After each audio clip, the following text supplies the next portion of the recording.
जय हिंद दोस्तों, मैं सेबी पंजीकृत सलाहकार नहीं हूँ। यह वीडियो केवल शैक्षिक और सूचनात्मक उद्देश्य के लिए बनाई गई है भाई। बात करेंगे मिल्की मिस्ट डेयरी फूड के बारे में। अलॉटमेंट के क्या चांस है उसको कैलकुलेट कर लेंगे हम लोग यहाँ पे। साथ में जीएमपी में बड़ा सा उछाल देखने के लिए मिल रहा है, तो लिस्टिंग का क्या करना है उसको देख लेंगे यहाँ पे हम लोग। देखिए, आज इसका आईपीओ लगभग क्लोज हो चुका है और 10,000 करोड़ रुपए का मार्केट कैप इसका था।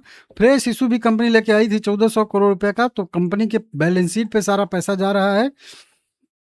कल अलॉटमेंट का डेट है, 17 तारीख को रिफंड और क्रेडिट मिल जाएगा और 18 तारीख को इसकी लिस्टिंग हो जाएगी। आगे भी अपडेट देता रहूंगा, चैनल सब्सक्राइब कर लीजिएगा। सब्सक्रिप्शन की बात करेंगे तो टोटल 59 गुना सब्सक्राइब हुआ है, 60 गुना आप लोग मान के चलिए। 164 गुना क्यूआईबी कैटेगरी में सब्सक्राइब हुआ है, 37 गुना के आसपास एचएनआई कैटेगरी में, 10 लाख के ऊपर 39 गुना और 10 लाख के नीचे 32 गुना। मेन चीज है कि हम लोगों के कैटेगरी में थोड़ा कम है, 8.5 गुना सब्सक्राइब हुआ है और एम्प्लॉय कैटेगरी में भी 13 गुना सब्सक्राइब हुआ है।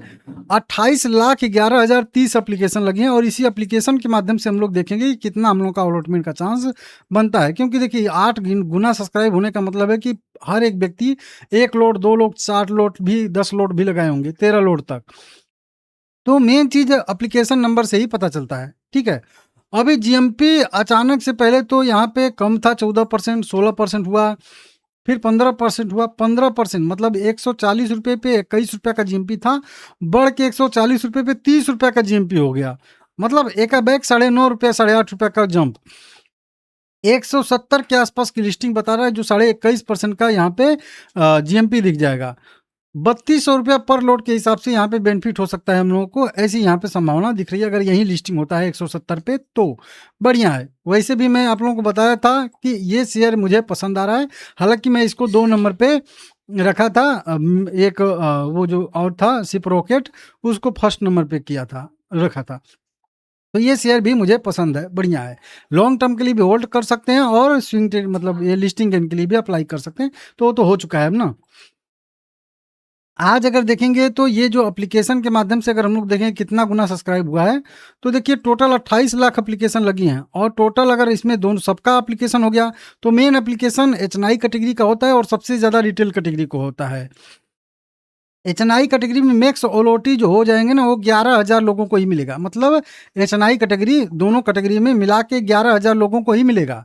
वहीं पे अगर हम लोग की बात करेंगे तो रिटेल कैटेगरी में भी ये शेयर बहुत ज़्यादा लोगों को नहीं मिलेगा, केवल 3,62,000 लोगों को ही मिलेगा मैक्स ओलोटी। तो टोटल अगर हम लोग मिला लेंगे तो मतलब 3 लाख, मान के चलिए 3 लाख जो है 65,000 लोगों को यह आईपीओ टोटल लगने वाला है। कितना? 3,65,000 लोगों को यह आईपीओ या 73,000 लोगों को यह आईपीओ मिलने वाला है। 3,73,000 लोग मैक्स ओलोटी।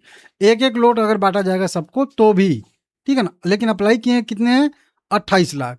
तो इसमें से सीधा अगर डिवाइड करेंगे तो भी आ जाएगा अनुमान, नहीं तो अलग अलग करना पड़ेगा। तो फिर एचएनआई कैटेगरी में कितना एप्लीकेशन है उसको अनुमान के हिसाब से या उनके लोड साइज के हिसाब से देखेंगे तो लगभग 1,80,000, कितना? 1.8 लाख एप्लीकेशन लगे हैं एचएनआई कैटेगरी में, जबकि मिलना है 11,000 लोगों को ही, ठीक है ना।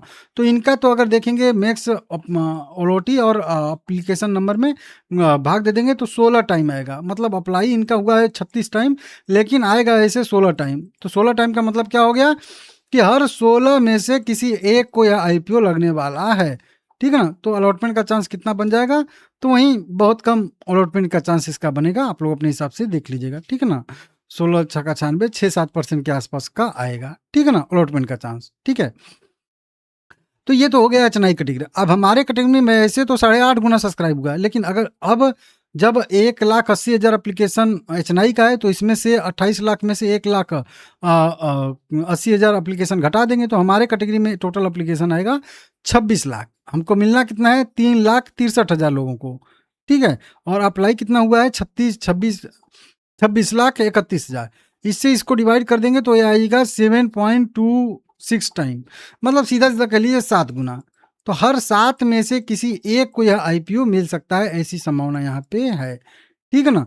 तो लगभग 15% के आसपास का, मान के लिए 14-15% के आसपास का हम लोगों का चांस बनेगा। मतलब अगर कोई एक लोट लगाया है तो मान के चलिए कि 15% चांस है उसको मिलने की। कोई 2 लोट लगाया है तो लगभग मान के चलिए कि 25% संभावना है उसको मिलने की। कोई अगर 5 लोट लगाया है तो मान के चलिएगा कि उसको जो है 80% संभावना है मिलने की। अगर आपने 7 लोट लगाया है तो मान के चलिएगा आपको किसी न किसी एक अकाउंट में एप्लीकेशन मिल जाएगा। तो ये अलॉटमेंट का चांस होता है कुल मिला के, हर 7 में से एक भाई, समझ लीजिए सीधा-सीधा, ठीक है ना? अब इतना भी कोई नादान नहीं है। तो अब लिस्टिंग में क्या करना होगा, देखिए मेरा व्यू रहेगा कि अगर आप लिस्टिंग के लिए ही अप्लाई किए थे तो भाई 16 पे अप्लाई किए थे, 21 है तो लिस्टिंग है, लेना ही लेना बनता है, क्योंकि अभी तो मतलब 15 पे ही देख के लोग अप्लाई किए होंगे ना कि 15% का लिस्टिंग गेन मिलेगा। 21 मिलेगा तो नॉर्मल सी बात है, बढ़िया मिल रहा है तो लेके निकलिए। नहीं तो आपको एक एफएमसीजी वाली सेक्टर वाली कंपनी, छोटी सी कंपनी चाहिए लॉन्ग टर्म के लिए, 5 साल ऐसे टाइम फ्रेम के लिए, तो बिंदास होल्ड भी कर सकते हैं, ठीक है ना? लाइक करके चैनल सब्सक्राइब कर लीजिएगा।